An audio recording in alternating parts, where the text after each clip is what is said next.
Numéro de dossier 405-05-001938 182. Référence Barreau du Québec CMR 2019 QCS 1828 CANLI https://canli.ca/t/j09kx consulté le 23 janvier 2021. Barreau du Québec CMR Cour supérieure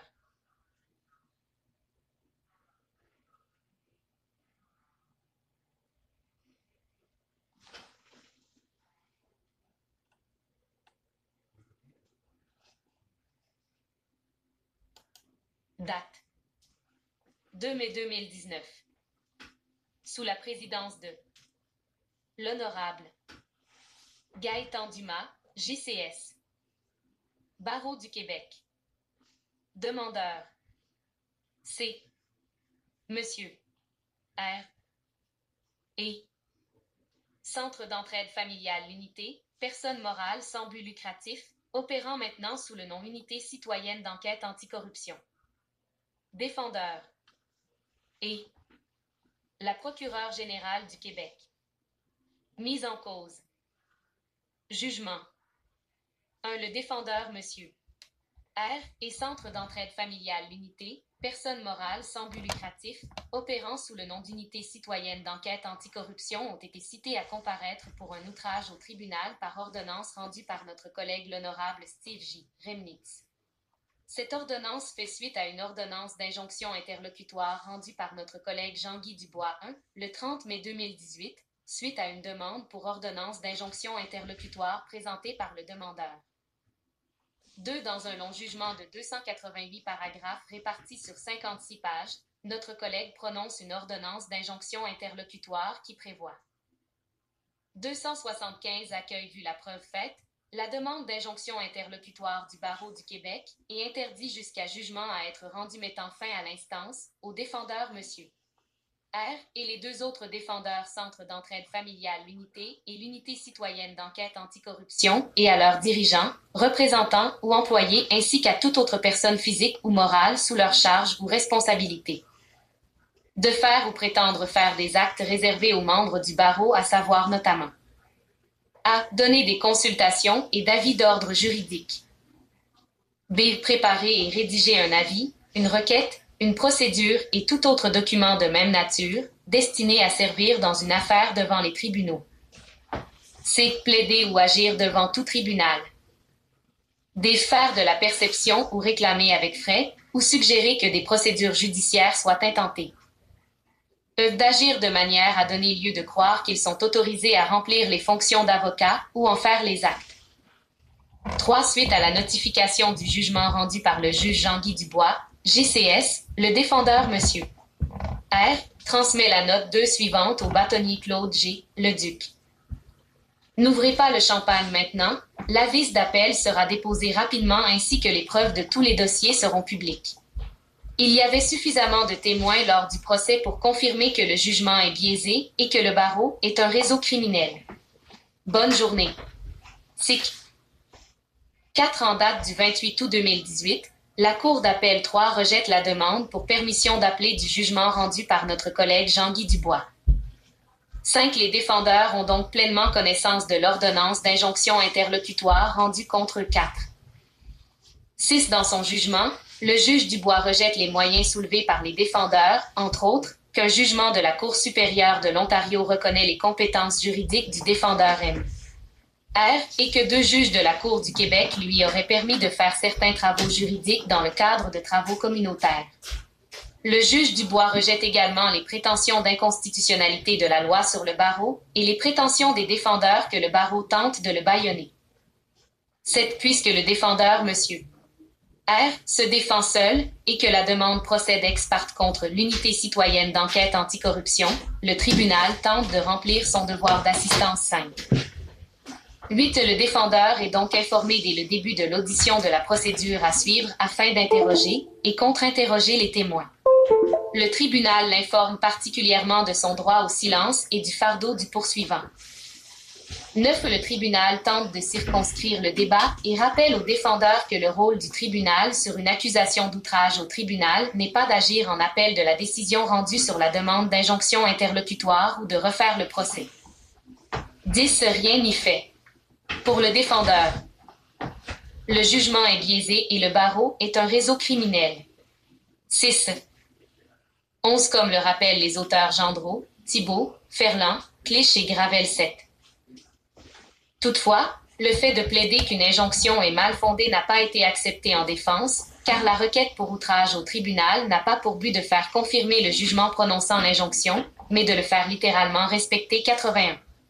Le principe du respect d'une ordonnance du tribunal doit être sauvegardé, à moins que cette injonction ne soit suspendue provisoirement en appel, article 760, ou infirmée par la Cour des appels. 82.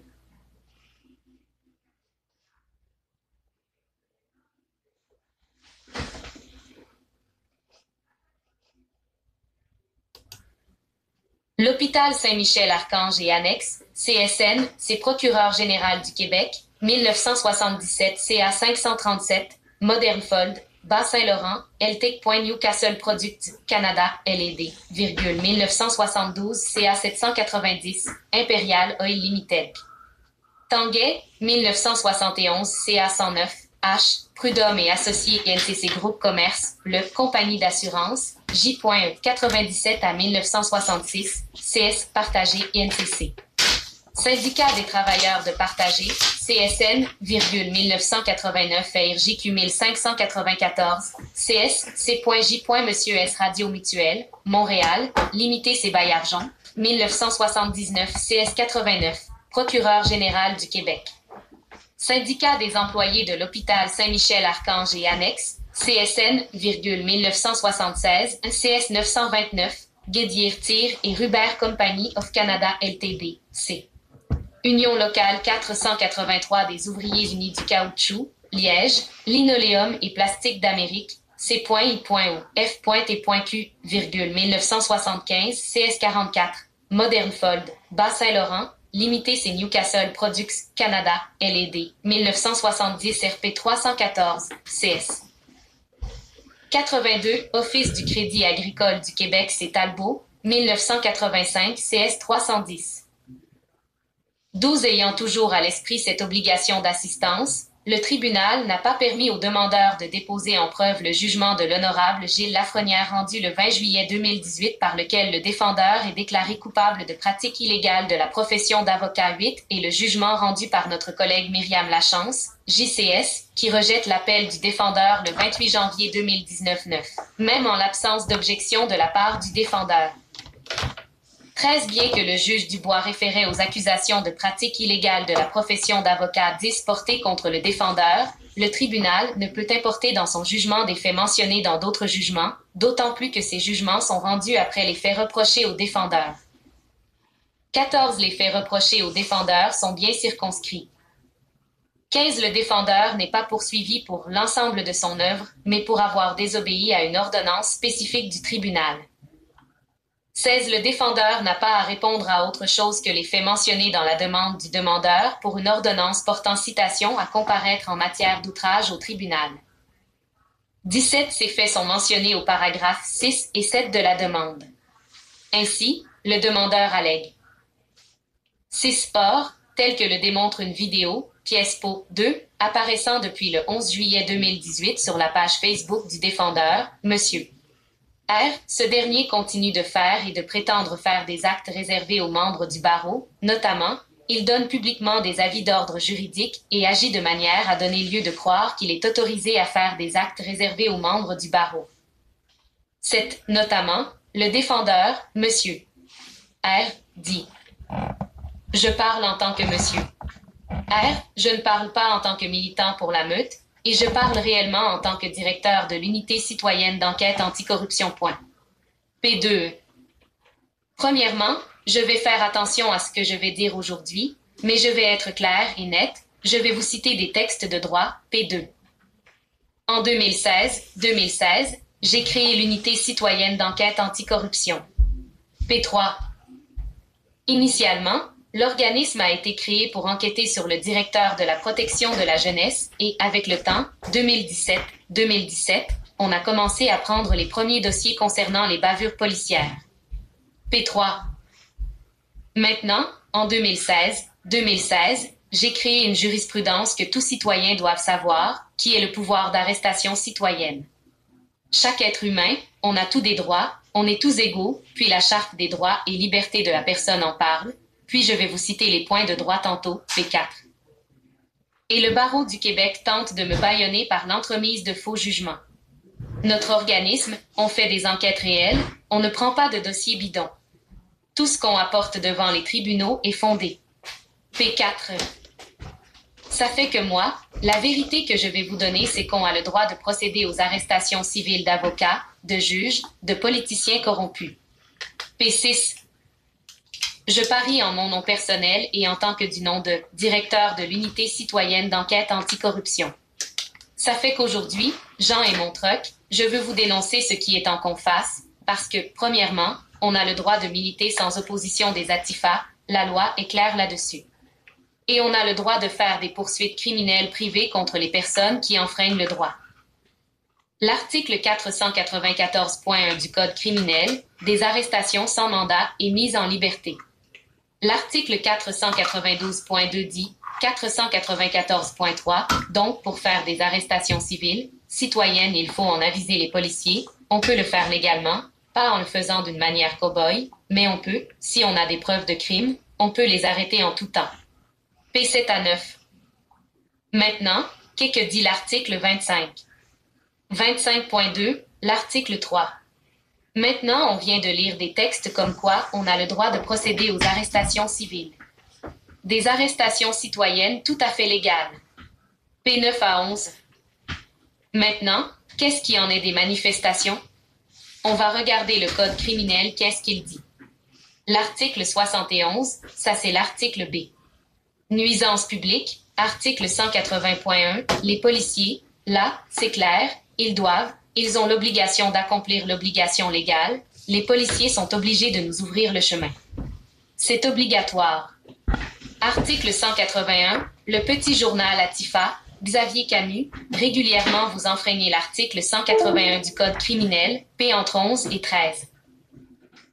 Maintenant, les pouvoirs citoyens, en tant que citoyens, si la police se fait bloquer à cause des politiciens, parce qu'on sait que les policiers sont au service des politiciens, en tant que citoyens, nous avons le droit de procéder aux arrestations. L'organisme que j'ai créé, c'est pour le faire. P14. Je vais continuer dans le code criminel. Ça a rapport avec les manifs, aussi, là. L'article 219.1, P15. Lancer quelque chose sur quelqu'un, c'est un voie de fait. Article 319.1, P15. Ça fait que moi, en tant que directeur de l'unité citoyenne d'enquête anticorruption, je veux vous annoncer deux autres codes de loi. Et ceux qui croient que les politiciens ont l'immunité, l'article 119.1 du Code criminel, P17.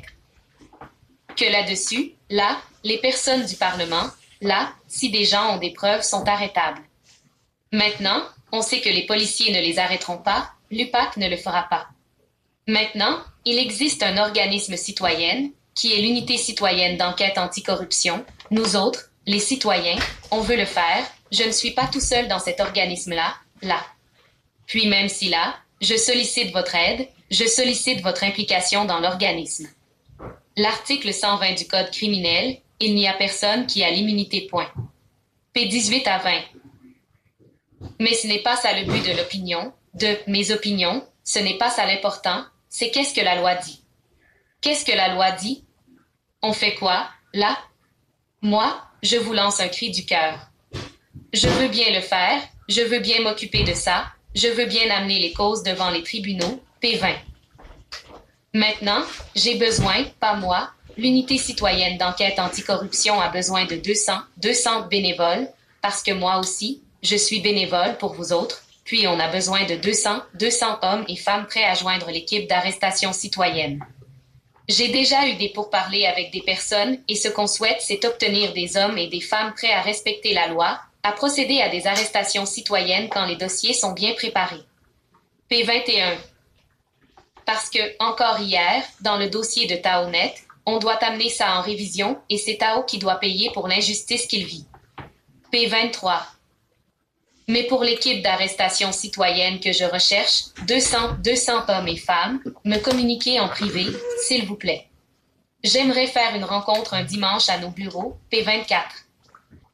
Et on peut amener les preuves réelles et les preuves judiciaires de corruption contre le gouvernement, contre des avocats, contre des juges. On peut amener ça aux criminels.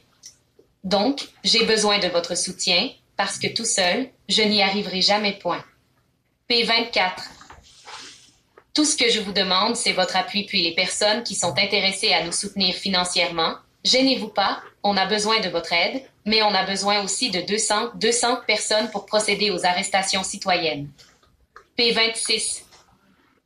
J'ai encore des dossiers à bosser un petit peu à soir, là que je suis débordée, mais je vais juste vous montrer un petit peu l'ensemble des dossiers que j'ai à faire, là que j'en ai un petit peu partout.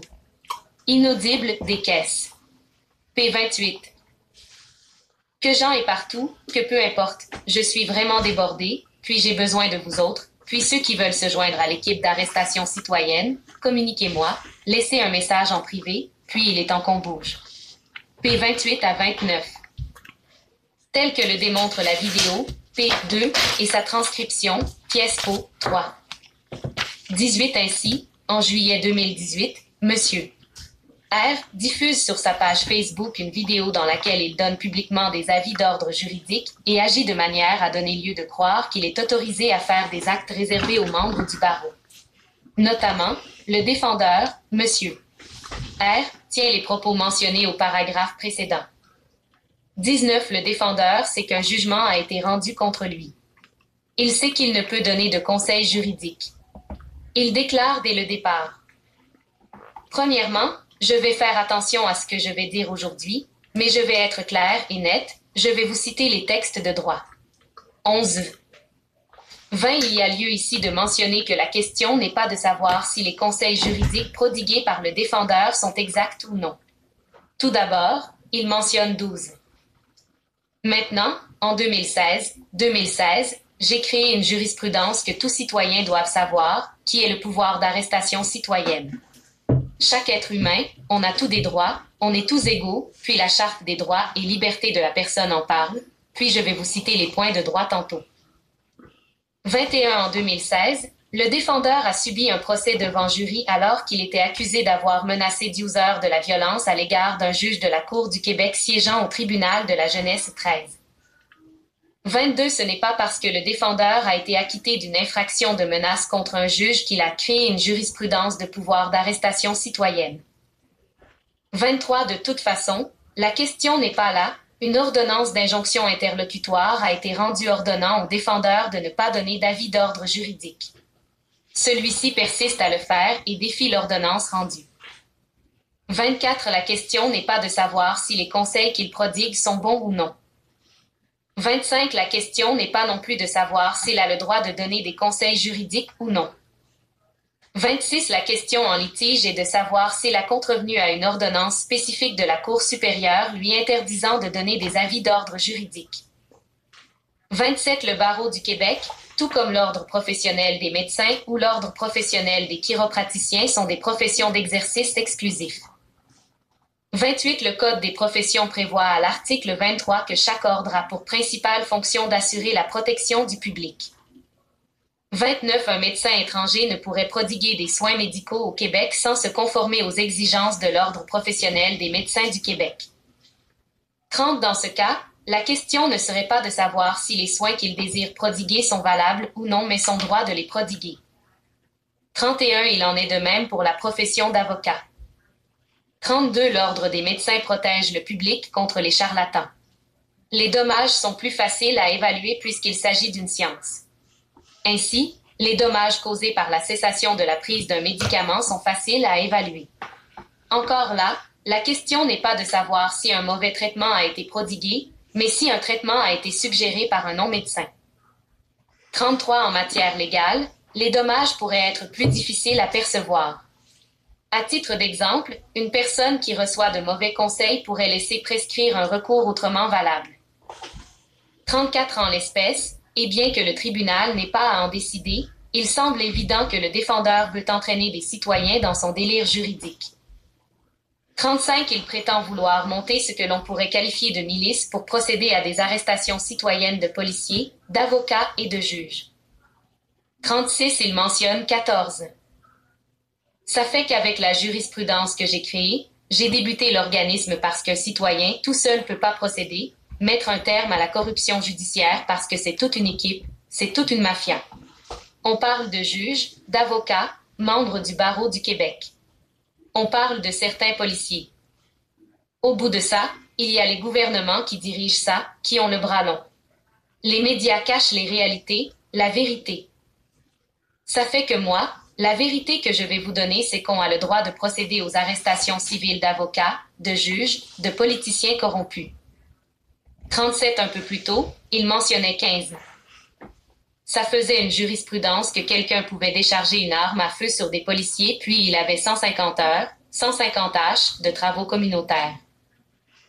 38. Il y a donc une preuve hors de tout doute raisonnable que le défendeur, en son nom et au nom de la défendresse Unité citoyenne d'enquête anticorruption, a contrevenu à l'ordonnance spécifique du juge Jean-Guy Dubois en donnant publiquement des consultations et des avis d'ordre juridique. 39. Le tribunal ne croit pas que le défendeur a agi de manière à donner lieu de croire qu'il était autorisé à remplir les fonctions d'avocat. Il mentionne d'ailleurs qu'il n'est pas avocat. Par contre, il agit de manière à donner lieu de croire qu'il est autorisé à en faire les actes, se disant autorisé par 2 juges de la Cour du Québec et un juge de la Cour supérieure d'Ontario. 40. Le défendeur n'a pas à avoir contrevenu à l'ordonnance de différentes façons. Une seule suffit. 41. Le tribunal ne peut retenir l'argument du défendeur et son interprétation du terme consultation. Celui-ci indique. Maintenant, si on regarde les points, monsieur le juge, le vidéo qu'on a joué, il n'y a eu aucune consultation, avis d'ordre juridique. Il n'y a aucune discussion sur le sujet avec des personnes, c'est un monologue. Pour donner un avis, ça prend discussion entre 2 personnes. Pour donner une consultation, ça prend une discussion entre 2 personnes.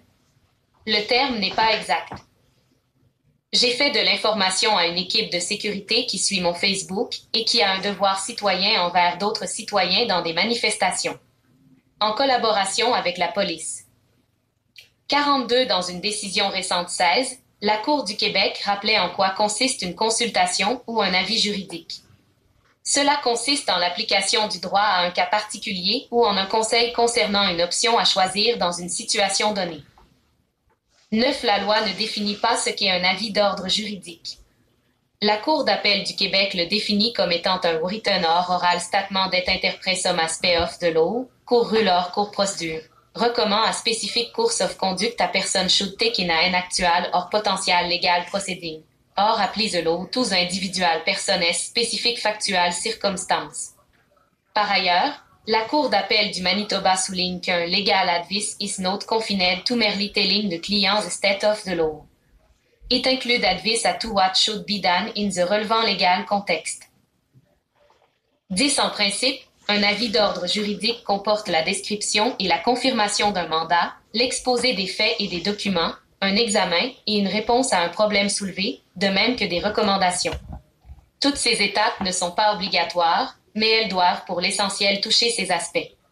Chaque cas est tributaire des faits qui lui sont propres et de son contexte.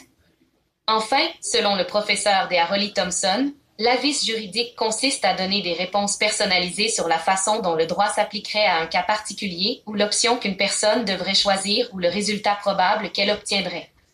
En résumé, un avis d'ordre juridique concerne la situation particulière d'une personne et vise à l'aider à décider quoi faire. Nos soulignements, références omises.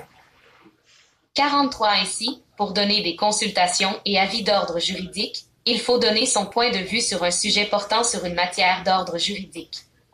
Plusieurs opinions et avis différents doivent d'ailleurs pouvoir exister sur ce sujet, comme le décrit l'extrait 17 suivant.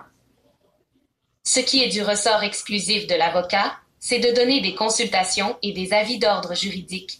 La seule lecture des mots nous laisse déjà entrevoir que dès que l'on consulte ou qu'on demande cet avis, il y a matière à controverse ou à contestation ou qu'on recherche une précision sur quelque chose qui n'est pas clair. Ainsi, les dictionnaires définissent le mot « avis » comme étant ce que l'on pense et aussi ce que l'on exprime sur un sujet. Voir, jugement, estimation, opinion, pensée, sentiment, vue, point de vue. Ce sont là des synonymes qui nous montrent qu'un avis, c'est plus qu'un renseignement ou qu'une information.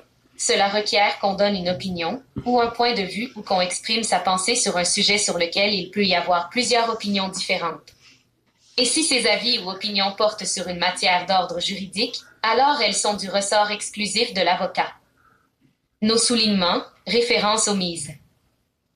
44 ans l'instance, le défendeur, après avoir procédé à la lecture du code criminel, énonce les obligations qui incombent à un policier dans un contexte précis d'une manifestation dans laquelle des personnes s'opposent. Il analyse le texte de la loi et donne l'opinion que dans une telle situation, un citoyen a le droit de procéder à des arrestations. 45 pour ce qui est de l'amende R à la preuve établie que le geste qui est interdit par l'ordonnance a été commis alors que le défendeur avait connaissance de l'ordonnance rendue. 46 comme le mentionnait la Cour d'appel dans Javant-Mardi C. Collège des médecins du Québec 18. 78 en somme pour l'élément intellectuel, il suffit d'établir l'intention de faire le geste reproché, que l'on sait par ailleurs interdit par l'ordonnance.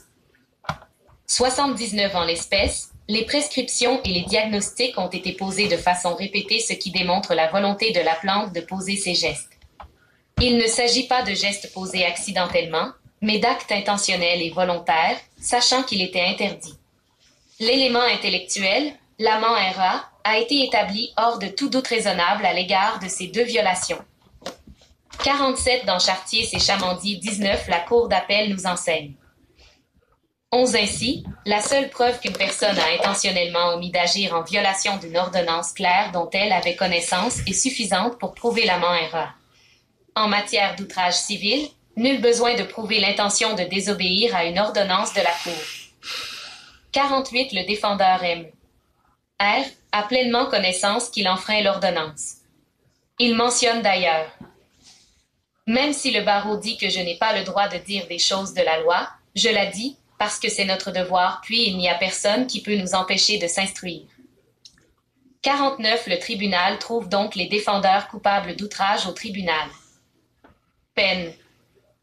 50 l'article 62 CPC prévoit les sanctions possibles en matière d'outrage au tribunal.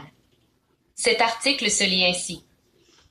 Les seules sanctions qui peuvent être prononcées pour punir l'outrage au tribunal sont les suivantes.